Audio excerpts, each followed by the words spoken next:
Gracias por informarse con Delfino.cr. Ingrese a delfino.cr/inclinada, suscríbase para disfrutar de todos nuestros servicios con una cuenta Delfino Más. Delfino.cr. Hoy quiero decirlo con todas las palabras. ¡Páguele a la caja! ¡Pague la deuda con la caja! He oído argumentos de todo tipo, pero pocos argumentos tan estúpidos, tan ridículos. Para mí es más rico comer arroz y frijoles en paz que venderle el alma a Satanás. Debería tomar un vasito de agua antes de hablar para que pueda coordinar la lengua con el cerebro. Pero aquí, o todos rabones o todos culones, pero no unos ñatos y otros narizones. Se toman un vaso de me vale madre. Creo que me extrañaban, ¿verdad? Coca-Cola sin azúcar presenta Curul en llamas, cubriendo y sufriendo la Asamblea Legislativa, porque alguien tiene que hacerlo.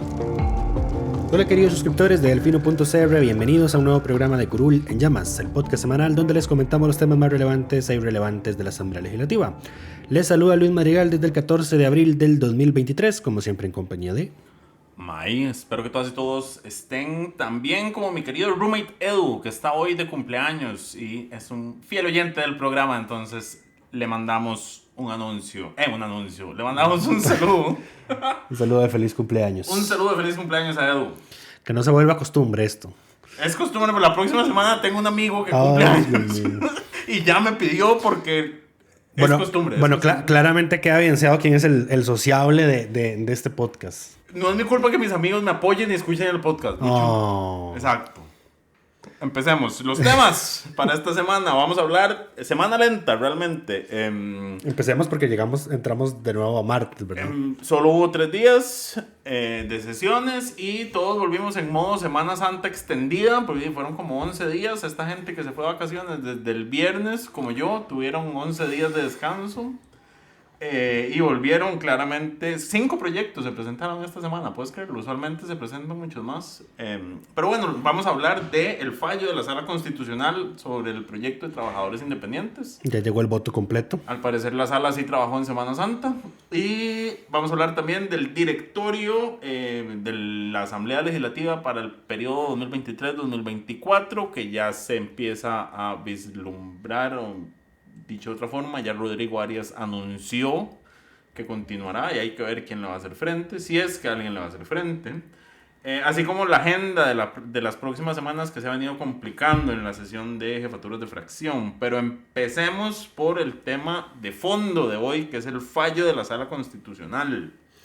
Ustedes recordarán que cuando la sala emitió su por tanto sobre esta consulta de constitucionalidad que se había hecho sobre este proyecto, yo estaba que me arrancaba los pelos porque no entendía cómo ese proyecto había pasado, francamente, el filtro de la sala, habiendo pasado meses antes una resolución en la que la sala había dicho que un proyecto más o menos similar era inconstitucional. Un proyecto bastante similar era inconstitucional. Correcto. Es cierto, en aquel momento especulamos de qué pudo haber argumentado la sala para cambiar de criterio. Ya con el fallo completo podemos dejar de especular. Podemos dejar de especular, exacto, y identificar concretamente cuáles fueron los puntos claves que diferencian, porque sí hay diferencias. A ver, y aquí hay que señalar un tema importante. La sala no solo no está obligada a mantener su criterio, lo cual en sí es un problema cuando tenemos vacantes que pueden cambiar decisiones significativas en cortos periodos de tiempo, pero eso no es el caso en esta ocasión. Pero bueno, la sala no solo no está obligada a sostener su propia jurisprudencia, por así decirlo, sus criterios previos, sino que ni siquiera está justificada a decir por qué cambia de criterio. Correcto. Lo único que tiene que decir es, en este caso específico, si lo que se le consultó a su criterio es o no constitucional. La sala concluyó que sí lo era por los motivos que Lucho nos va a explicar ahorita. Sí. Bueno, yo no estaría tan seguro de si los suplentes no jugaron un rol. Bueno, solo hubo uno. Roberto Carita. Que es el suplente permanente. Recordemos suplente que está en la vacante de Doña Nancy. Correcto. Recordemos, paréntesis, cuando en la corte hay vacancias permanentes, ya sea por renuncia o por pensión o por fallecimiento de un magistrado de la sala, esa suplencia se llena de forma permanente. O sea, se hace la rifa usual, pero esa persona queda ahí nombrada hasta que se llene esa vacante. No es lo mismo cuando hay ausencias temporales por vacaciones, por enfermedades o por viajes de magistrados y magistradas, o por casos específicos donde un magistrado se tenga que inhibir de conocer el criterio, en el cual para ese punto o para esas fechas en específico se rifa la persona que le va a corresponder. Este voto fue 5-4. No, porque esos son 9, Lucho. Perdón, 4-3. Perdón, no sé, estoy pensando en la En comisiones. No, estoy pensando en la Corte Suprema de Estados Unidos. Ah, ok. Perdón, fue 4-3. Salvaron el voto Paul Rea, Fernando Cruz y un suplente. Garita, ¿no? No, Garita no, Garita está en la mayoría. Okay. Fue un suplente más porque doña Ana Mari, que es titular, no estuvo. Sí. Esa era una suplencia temporal. Ajá, esa era una suplencia temporal y ella había declarado inconstitucional el proyecto anterior. Y Rosibel Jara Velázquez, que fue suplente en el voto inicial, tampoco estuvo. Porque había alguien que sí estaba. Exactamente. Ok. Pero entonces los que cambiaron técnicamente opinión fueron Fernando Castillo, Luis Fernando Salazar, Jorge Araya García y Roberto Garita. Lo que quería mencionar sobre Roberto Garita es que, según las estadísticas de la Sala Constitucional, don Roberto Garita es el magistrado, aunque sea suplente, que menos votos salvados, o sea, que menos se separa de la línea del resto de magistrados. Entonces, digamos... ¿No era Araya? No. ¿Tenés el dato de mano? No. Ok. Continúa y yo lo busco. Ok. Para confirmar. Ok, pero en fin, volviendo al tema del proyecto. Este proyecto, como recordarán, lo que busca es establecer un periodo de prescripción igual al que establece el Código de Normas y Procedimientos Tributarios en materia de impuestos.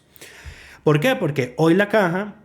A ver, la ley constitutiva... Aquí hay que... para que entendamos lo que ocurrió hay que entender, digamos, cómo funciona el tema de la prescripción. La ley constitutiva de la Caja dice que la Caja puede cobrar hasta 10 años de daños y perjuicios que se le generen a ella, ¿verdad?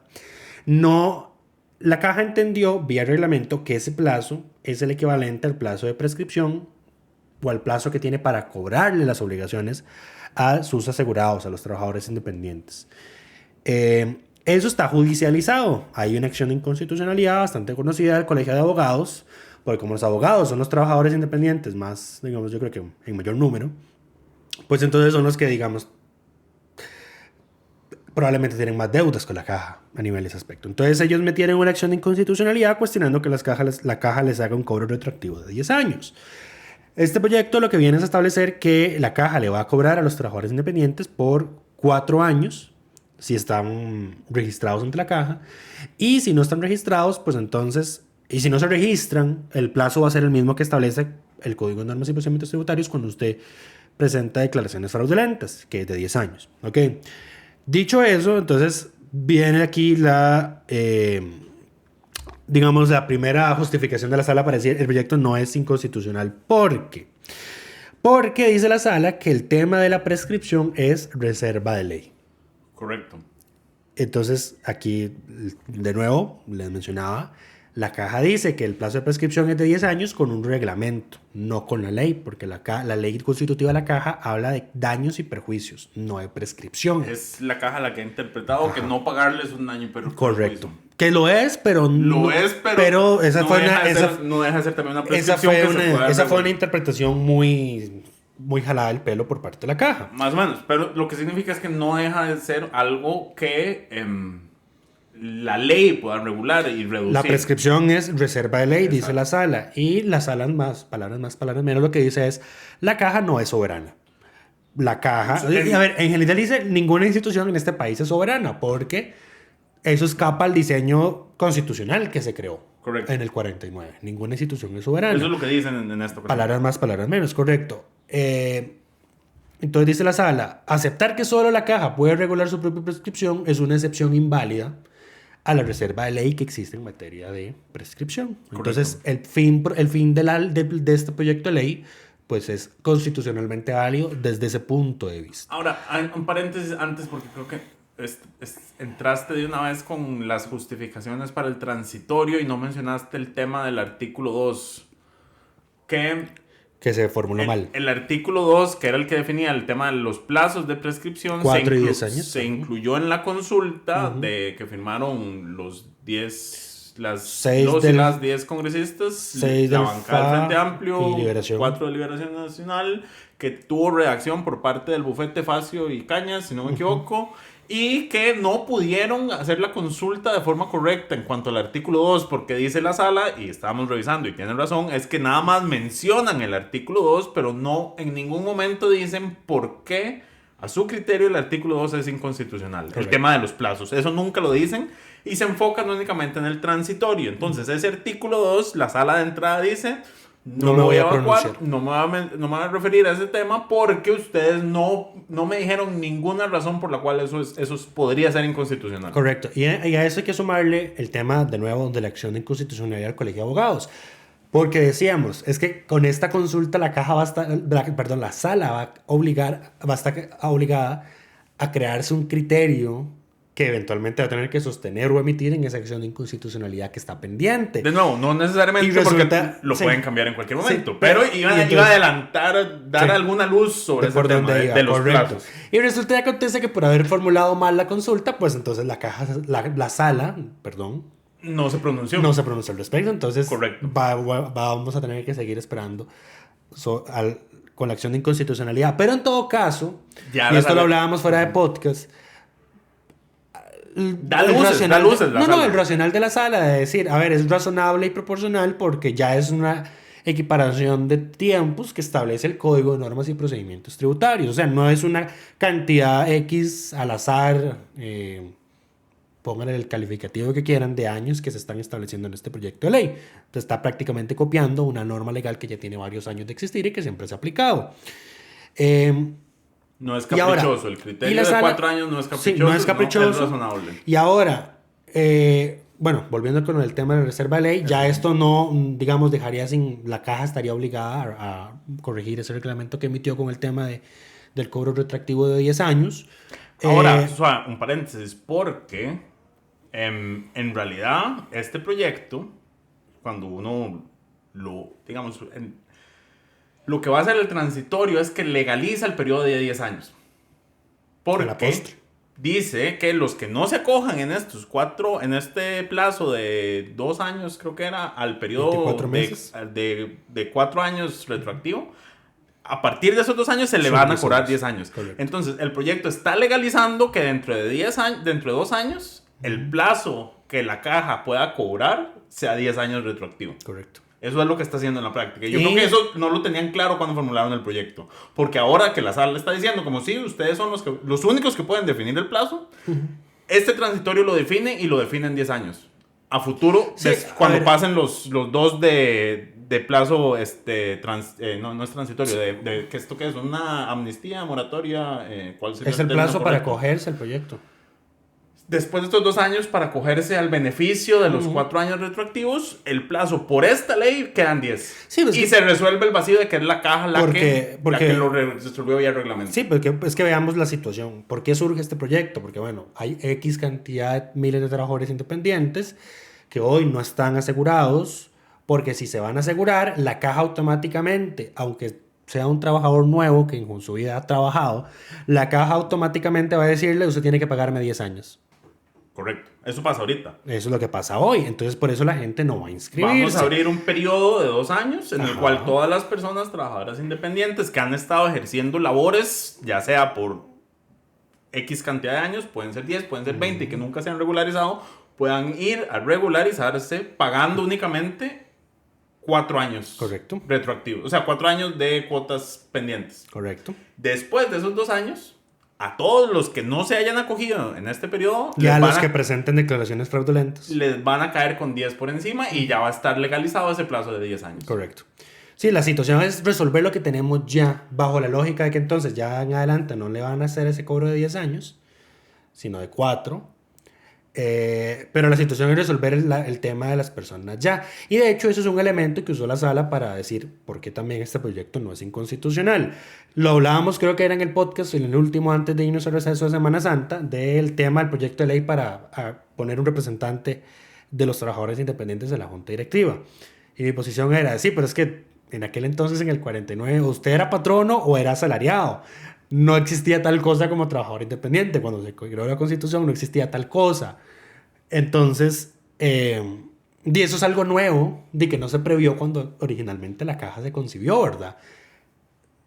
Pero no se puede seguir ignorando, era lo que yo decía. Eso es lo que Mike dice, no se puede seguir ignorando. Y la caja y la sala prácticamente dicen lo mismo. Hay una situación... Una realidad que se realidad. impone. Una realidad Correcto. que se impone, que es que hay un montón de gente que ahora son trabajadores. Que hoy no están cotizando. Correcto. Que no, ni para el seguro de salud ni para el seguro Y de eso pensiones. eso es un problema para uno, la caja, porque Y para el país en recoge general. menos, para el país en general, pero para las personas también que no se están asegurando. Entonces, claramente no se puede seguir ignorando este tema. Sí, entonces al fin, luego viene también el tema de cuál era el impacto del proyecto, ¿verdad? Porque un criterio inicial de la caja en el anterior gobierno había dicho, este proyecto nos va a generar tantos miles de millones de impacto. Una pérdida, a ver, estimaron... Era de 72 mil millones de colones para el seguro de salud y 288 mil 118 millones para el régimen de pensiones. Estimaron cuánto estarían dejando de recolectar en Si este todos, momento. si Ahora, todos, eso es un número estimado porque si todos los conocidos, porque aquí los no conocidos que no están bajo el radar de la caja en este momento, pueden acogerse a este proyecto. O sea, que uno esperaría que más gente acuda a la caja a regularizar. Sí, esto es de la cuenta, digamos, esa cifra, las 288 más los 72 mil, son de las cuentas por cobrar que tiene la caja hoy. Correcto. Bueno, que tenía en aquel momento, ¿verdad? Que esa es una cuenta de aquellas personas que ya identifiqué que estuvieron trabajando y no cotizaron en un periodo de Y tiempo. que las tengo en cobro administrativo cobrar, judicial. Esa cuenta no incluye todas aquellas que no están Que en bajo. este momento, correcto, que no ha detectado todavía. Exacto, pero Porque bueno, recordemos que la caja hace como inscripciones forzosas porque pide comprobantes de Hacienda, etcétera, etcétera. O sea, cualquier comprobante que le haga a la caja decir usted está trabajando y no está cotizando, pues entonces la caja lo va a usar en su contra. correcto. Ahora, en este caso, sobre ese criterio, la sala dice, pero es que ustedes no son razonables porque no están estimando cuánto de eso es incobrable. Y eso era correcto. Ese primer criterio no establecía cuánto de ese monto era incobrable para la caja. Vino el cambio de gobierno, vino la nueva presidencia ejecutiva, con un nuevo informe de la gerencia financiera y dice, bueno, sí, el monto de los incobrables se estima en 35.310 millones del seguro de salud. Y eso es casi que la mitad de los 72 mil millones que se supone que están hoy en cuentas por cobrar, ¿verdad?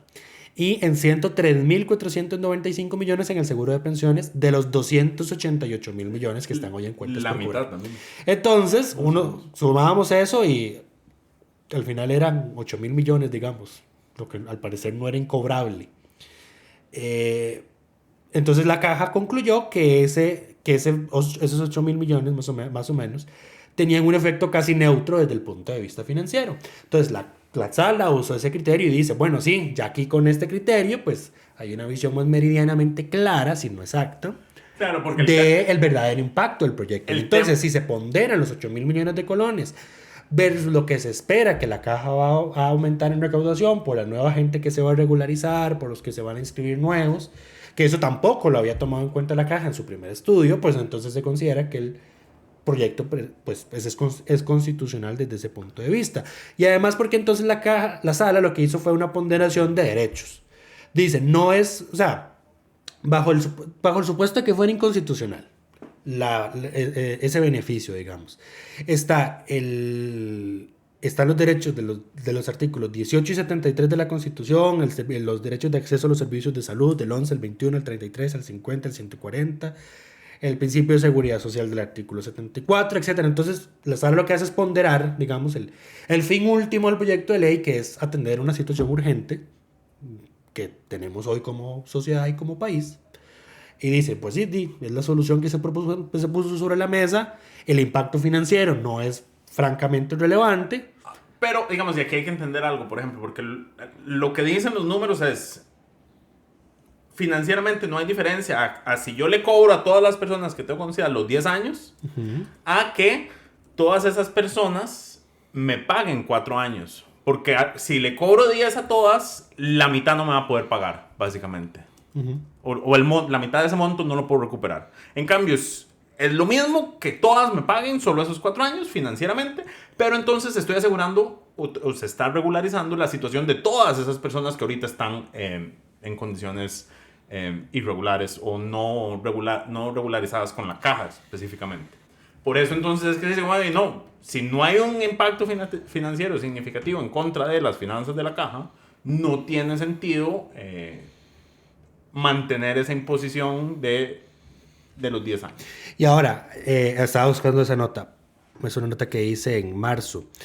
Recordemos que la Asamblea había aprobado una ley para condonar multas e intereses, porque ya la Sala había dicho que el principal no se puede condonar, ¿verdad? Y resulta y acontece, o sea, solo como para que nos hagamos una expectativa de qué podría ocurrir con este proyecto, resulta y acontece que la deuda de los trabajadores por cuenta propia pasó de un 41.3% a un 21.5%. Claro, hay gente que se quiere regularizar y va a aprovechar cualquier oportunidad donde le reduzcan el porque la saldo seguridad para privada meterse. es cara. La seguridad médica, sí. Pues, sí, la salud médica, la salud privada es la salud privada. Estás- Todavía tengo atrofiado el cerebro de tantas vacaciones. Estás preocupado por el tema de seguridad como todo el país. Sí. Excepto el presidente, al parecer. Que cree que es una situación mediática y no real. Ajá. Dijo- Prácticamente la cuenta por cobrar de los trabajadores por cuenta propia cayó en 20 puntos porcentuales. Y la de los patronos pasó de 1.10% a 0.75%. Entonces ya podemos hacernos una idea, digamos, de por dónde podría ir la cosa. De qué efecto positivo puede tener este proyecto. Y al final, digamos, lo que todos necesitamos en este momento es que la base de contribuyentes de la caja aumente. Porque si seguimos bajo el mismo modelo de, bueno, sigamos aumentándole la cuota a los que ya estamos cotizando, pues al final lo que vamos a seguir haciendo es seguir excluyendo gente de la formalidad y el sistema de pensiones va a colapsar más rápido de lo que va a colapsar. Porque de que va a colapsar, al parecer, eso es inevitable. No va a colapsar. A ver, que este gobierno lo quiera quebrar es distinto. Ah, sí, de eso no hay duda. Pero yo no creo que vaya a colapsar en el futuro próximo. De eso no hay duda. Y me había saltado el primer motivo de por qué la Sala había dicho que el proyecto no era inconstitucional. Y es porque entiende que la Asamblea sí puede legislar sobre la caja siempre y cuando no altere o vacíe de contenido el gobierno que tiene la caja sobre los seguros sociales. Entonces, esto es una caja de Pandora. Porque ahora la Asamblea va a querer legislar sobre cualquier cosa, someter a la caja y va a tener que irse a la Sala. Ahora, yo creo que aquí lo que la Sala está diciendo es, por ejemplo, la Asamblea no puede, por vía ley, crear un nuevo seguro o decirle o sí podría, pero tendría que administrarlo la caja. ¿Puedo crear un nuevo seguro? El régimen de pensión básica que está proponiendo Rodrigo Arias es... que lo había propuesto antes Álvaro Ramos, pero sí. Correcto. ¿Esa legislación estaría vaciando de contenido o estaría metiendo en las competencias de la Sala? Es que yo diría que no porque... ¿De la caja? No, yo diría que no porque está creando un seguro, pero lo va a administrar la caja. No le va a decir cómo administrarlo. Ajá. Okay. Bueno, la ley no debería decir cómo administrarlo. Bueno, sí, pero hemos visto cada cosa. Sí.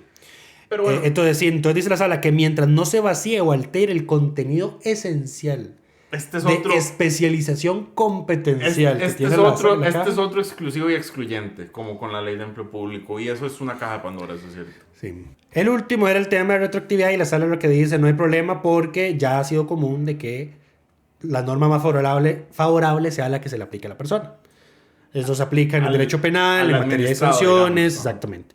Entonces, ahí no hay problema con el proyecto de ley. Y creo que ya esas eran todas las causales, digamos. Las razones principales. No, se te olvidó la más importante de todas. La coletilla de... Ok. La de por qué me explotaba la jupa cuando la Sala dijo no es inconstitucional. Yo había hecho en el Twitter de Barra de Prensa una tabla comparativa del proyecto que la Sala había declarado inconstitucional versus este. Porque... eran muy similares.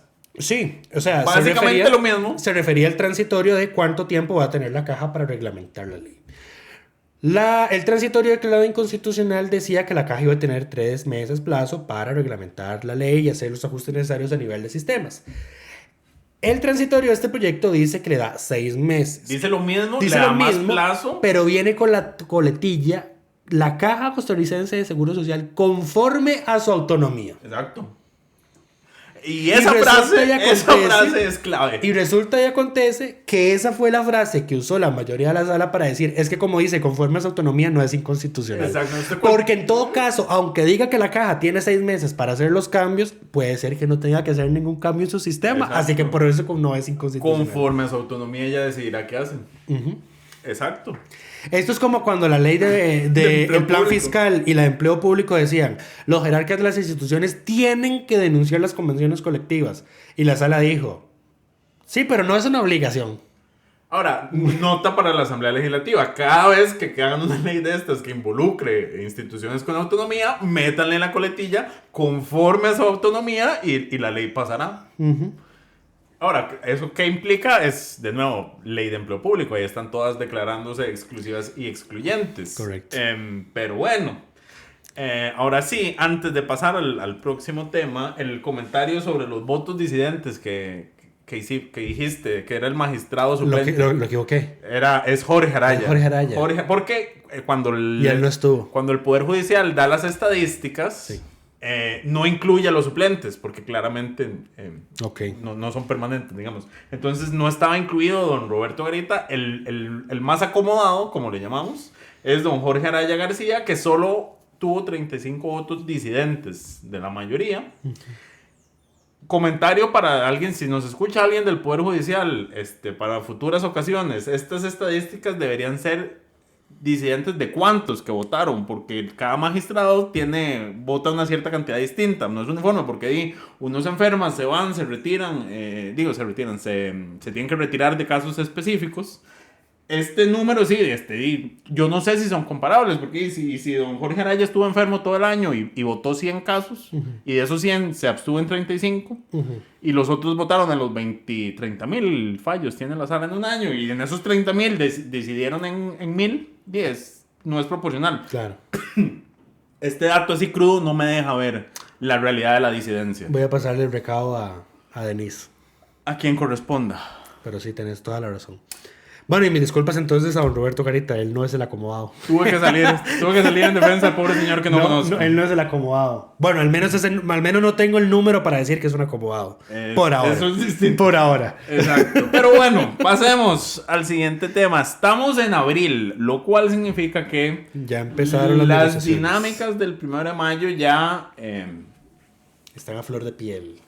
sí, ya dominan la dinámica legislativa. Dos cosas... Primero, lo que se sabía, el secreto a voces, don Rodrigo Arias anunció el martes, tras su regreso, que... Bueno, no se sabía porque estaba el chisme de que... No, se sabía que él iba a aspirar. No, bueno, sí es cierto. El Se tema sabía es que iba a cuál va a aspirar. ser la consecuencia si no lo eligen. Correcto. Se sabía que iba a aspirar. Él insiste en que si no es presidente, él continuaría como diputado, aunque... Los chismes dicen otra los cosa. pasillos lo que se dice es que él no va a ser un diputado común y silvestre, y si no es presidente, no sigue. Si no estoy en la línea de sucesión presidencial, no me interesa. Exacto. Exactamente. Pero bueno, ya anunció con el respaldo unánime de su bancada De que busca va a la aspirar reelección. a la reelección. No hay Con un todavía... discurso diametralmente opuesto al Sí, del esto presidente es- de la República, porque unas horas antes, un Unas día horas antes, antes, el ese presidente mismo de la día. República fue el que había dicho en Guanacaste pegando No, en gritos. Guanacaste no, en Alajuela. Perdón, en Alajuela. En Alajuela, en el parque Juan Santa Sí, María. ahora por todos las- los presidentes gritan en Alajuela, por lo visto. No, ustedes están confundiendo eso. Carlos Guanacaste. Alvarado gritó en Guanacaste el 25 de julio. Ok. Rodrigo gritó en Alajuela el 11 de abril. Ok. Están confundiendo feriados. digamos. Rodrigo Chávez dijo que prefería dinamitar puentes. Dinamitar puentes. Con filibusteros. Con filibusteros, y señaló Que un no grupo que... identificó. Luego se fue a conferencia de prensa y dice: el pueblo sabe quiénes son esos partidos No, políticos. a ver, inicialmente dijo que esos filibusteros eran los que cualquiera diría, narcotraficantes y corruptos. Y todo el mundo dice, Le preguntaron en quién va a conferencia de querer? prensa, mencionó partidos políticos, no dijo cuáles. Dijo los partidos políticos de siempre que solo quieren entrabar y hacer show sin decir cuáles. Y luego en Twitter se dedicó a darle me gusta a tweets que decían que los filibusteros eran Liberación Nacional y el Frente Amplio, Correcto. a decir, además de Correcto. darle me gusta a un montón de tweets ofensivos contra el Frente Amplio. Pero bueno, más allá del discurso incendiario del presidente, que tuvo su reacción en la Asamblea Legislativa, y todos, excepto Nueva República y el oficialismo... No, el oficialismo se habló. No, pero iba a decir todos excepto Nueva República y el Lo oficialismo condenaron. salieron a criticar el discurso sí. del presidente. Don Rodrigo Arias aprovechó la ocasión para salir con un discurso mucho más conciliador. De que hay que construir De puentes, que hay que no construir dinamitarlos. puentes, no dinamitarlos. Hasta el Estado de la Nación salió de ahí, de su letargo, para recordar. ¿Se acuerdan de la portada de nuestro último informe? Era un puente destruido. Exacto, una portada profética fue esa. Pero bueno, Horrible. don Rodrigo oficializó, no hay todavía nombres Que le oficiales hagan el peso, que sí. le quiera, que se quiera decir. En diciembre, en diciembre no fue, pero a inicios de este año, en diciembre me parece, se habló de que Vanessa de Paul Castro y Horacio Alvarado de el PUSC tienen intenciones y deseos de ser presidentes de la Asamblea Legislativa. Tienen la capacidad, lo que yo me cuestiono, pero al parecer el PUSC ahora lo que quiere es una de las vicepresidencias. Lo cual significaría quitar a doña Gloria Navas y pasarla a alguna secretaría. Al parecer el movimiento es el PUSC. Al parecer el movimiento es el PUSC en la vicepresidencia y sería doña María Marta Carballo la querida. Doña María Marta, la de Limón. Sí. Okay. La última, la diputada 57. La diputada 57. Correcto. La primera.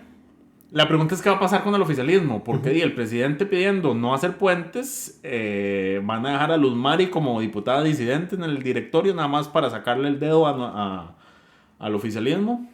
No, perdón, doña María Marta, el PUSC seguiría reteniendo la primera secretaría. Okay. Lo que pasa es que sale Melina y entra María Marta. Eso tiene más sentido. Ese es el cambio. Y Nueva República ahora quiere la segunda secretaría. En lugar de la vicepresidencia. Claro, pues la vicepresidencia es inútil cuando Rodrigo siempre está. Pero él no siempre está. No, él está en muchas ocasiones. Sí, está, pero... Además, Rodrigo pasa absteniéndose de participar en... O sea, ahorita, por ejemplo, que está viendo este proyecto de energía, Rodrigo no va a estar. Ahorita vamos a hablar de eso, pero bueno. Y adivina quién quiere ser el segundo secretario. ¿Quién? David Segura. No. Efectivamente. Ubíquense, muchachos. Sí. El oficialismo quiere mantener la vicepresidencia, solo que ya no sería... No, quiere mantener la segunda secretaría. Perdón, sí, no, pero ahora quieren la vicepresidencia. Solo que ya no sería... Quiere a Luz Mari, quiere meter a alguien más. A Manuel Morales. Ok. Digamos, por lo menos no quiere meter a Pilar. Y las prosecretarías se las quiere dejar el liberal progresista. Las dos. ¿Las dos? Sí. Y pues que todo el mundo andan vueltos locos todos. Quedaría excluido de nuevo el Frente Amplio. No, nada raro. Yo creo que el Frente Amplio no solo puede vivir con eso, disfruta de vivir con eso. Sí. De no estar en el directorio. Extraños movimientos. Hay que ver qué pasa y cómo se acomodan las fichas. Preocupante David Segura en el directorio. Sí, bueno, aunque ahora, Rodrigo por dicha logró pasar una reforma del reglamento para quitarle ciertas labores administrativas al directorio como tal. Sí. Quiere hacer otra para reducir los tiempos de discusión, lo cual a mí me parece que es un error. Salió un titular diciendo... Lo que no se dice en 5 minutos no se dice en 20. Tiene parcialmente razón, pero 5 minutos me parece muy poco tiempo. Exacto. Y quieren volver a veces el plenario en un ejercicio de votaciones únicamente y tampoco así, o sea, hay que discutir. Igual ya el uso de la palabra no es tanto, o sea, no hay ningún proyecto que se estén trabando porque de verdad todos estén hablando. Correcto. Bueno, lo que consume tiempo, porque todos hablan, es el control político, que ni siquiera tiene sustento reglamentario de sí, la primera mitad, una mitad de la primera parte de la sesión es de hablar paja. Y es media hora además. Pero, por ejemplo. Excepto los miércoles. Sí, pero ¿cuántos temas tienen pendientes en la primera parte de la sesión? No, pero bueno. Ahora, lo que yo voy a mencionar es que la sesión de jefaturas de fracción de esta semana estuvo peleada. Al punto de que hicieron receso como por media hora para resolver el pleito fuera de micrófonos. ¿Cuál es la discusión? Hay un proyecto de energía que el PUSC y su jefa de fracción, Daniela Rojas, insiste en que... Ese proyecto lo presentó el gobierno de Carlos. Me parece que sí. Insisten no solo en que tiene que pasar, sino que ya están hartos de que se los atrasen y que se los saquen de agenda. Entonces... Que aquí es donde yo digo, las quejas del PUSC no me parecen razonables porque, o sea, yo creo que estoy seguro que mucho de lo que se ha aprobado... Al PUSC le convocan más proyectos que las demás bancadas. Exacto. Correcto, porque son cogobierno, aunque ellos no lo acepten. Pero bueno, que ella dijo que entonces el arreglo que hicieron fue que se va a discutir el proyecto porque hay muchas mociones en contra de este proyecto, entonces requiere tiempo. Y lo que no querían era que entrabara todo el plenario y todas las horas que va a tomar. Tiene 74 mociones de reiteración, todas del Frente Amplio. Exacto, que fuera a entrabar todo lo demás, entonces pasaron discutiendo cuál era la mejor forma de solucionar esto. Y claro, todo el mundo tiene además sus proyectos que quiere que se vean antes del 1 de mayo, porque una vez llegado el 1 de mayo... cambian jefaturas de fracción en por lo menos la mitad de los partidos. No se sabe qué va a pasar con el directorio. Entra a sesiones extraordinarias, entonces solo se va a conocer aquello que convoque el Poder Ejecutivo. y cambian las dinámicas. Entonces hay proyectos que pueden estar a punto de ser aprobados que en ese tiempo le aparezcan anticuerpos suficientes para que se caigan o que pierdan la relevancia y el momentum para salir. Entonces todos están muy preocupados por eso.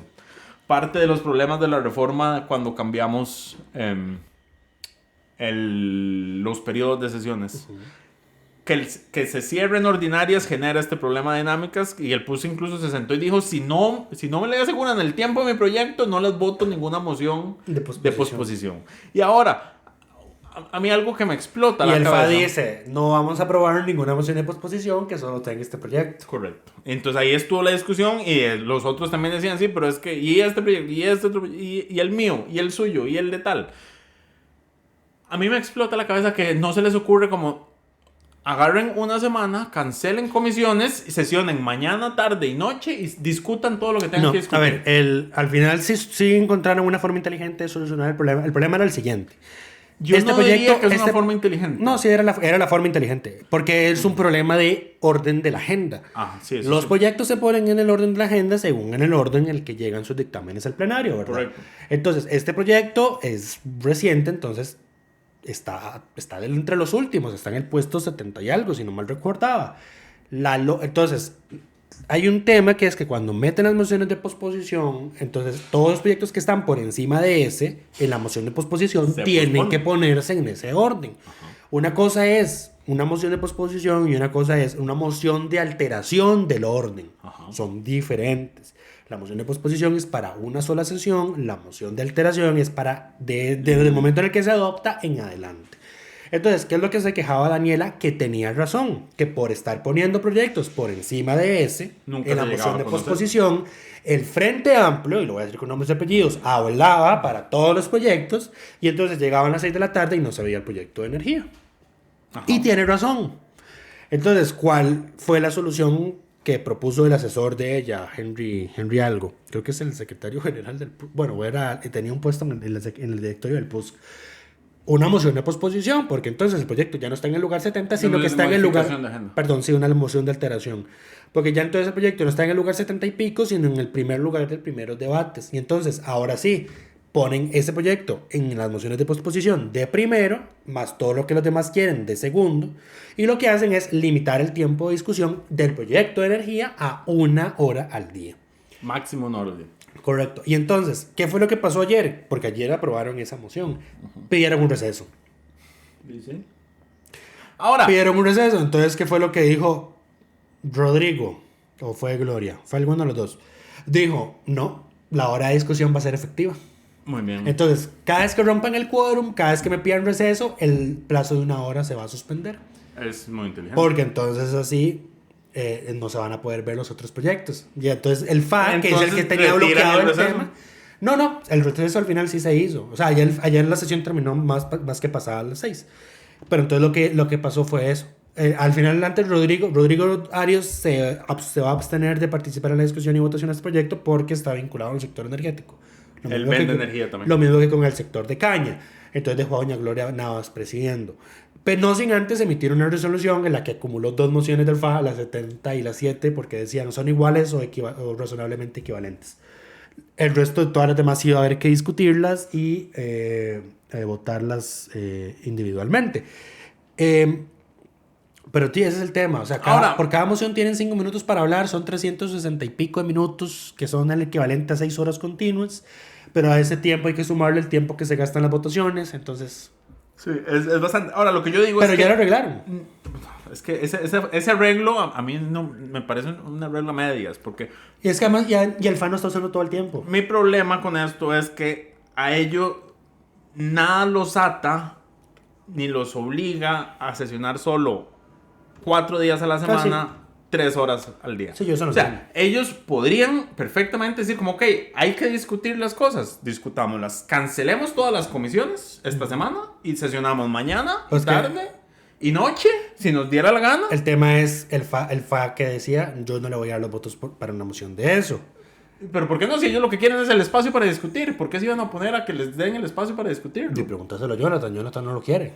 Jonathan pero igual, el FA son 6. Es que a eso iba. El FA son 6. A eso iba. Que no les den los votos, no importa. A eso iba. El FA son solo 6. Son solo 6.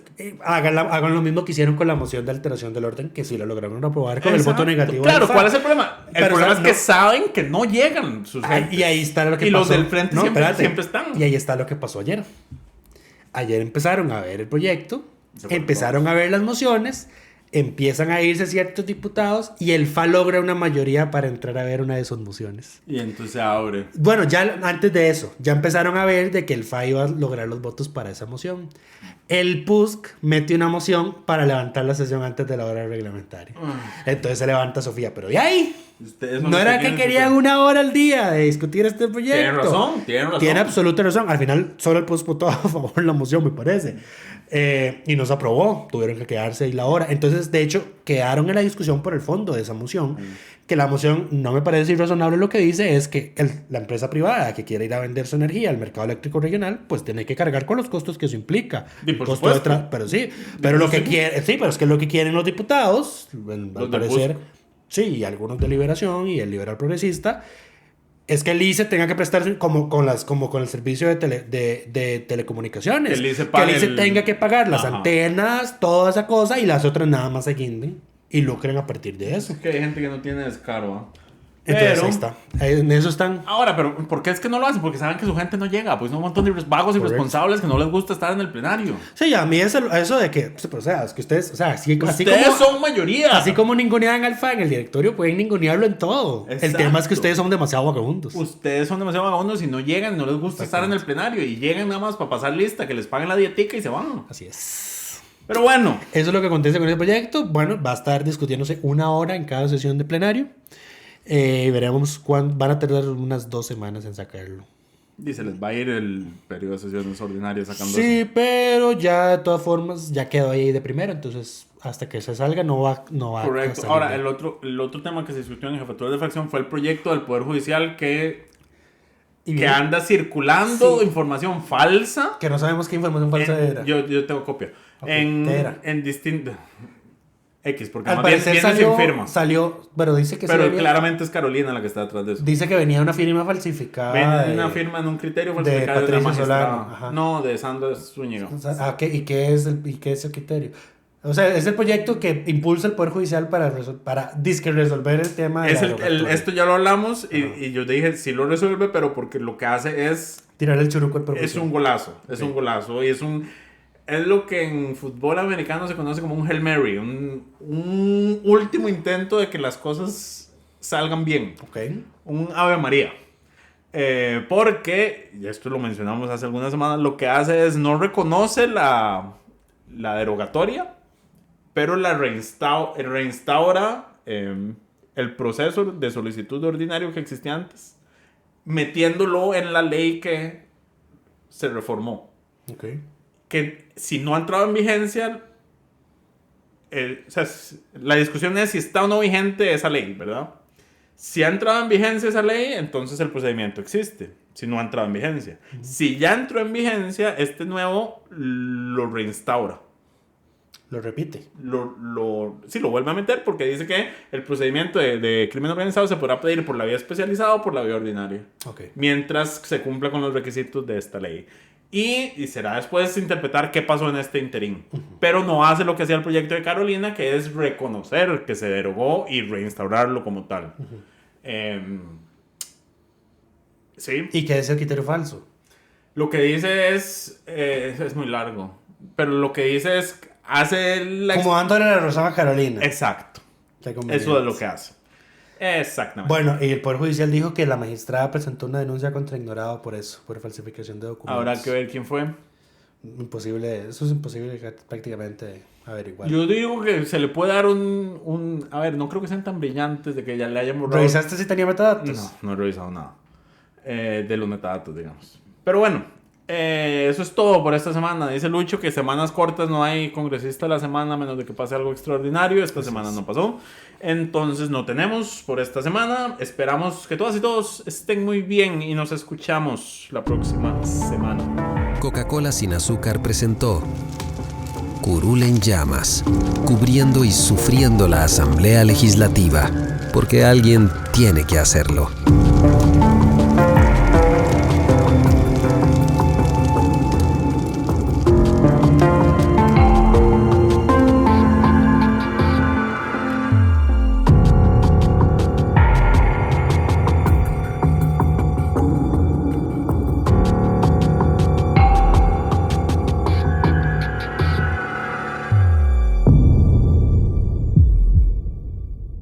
Gracias por informarse con Delfino.cr. Ingrese a delfino.cr/inclinada, suscríbase para disfrutar de todos nuestros servicios con una cuenta Delfino Más.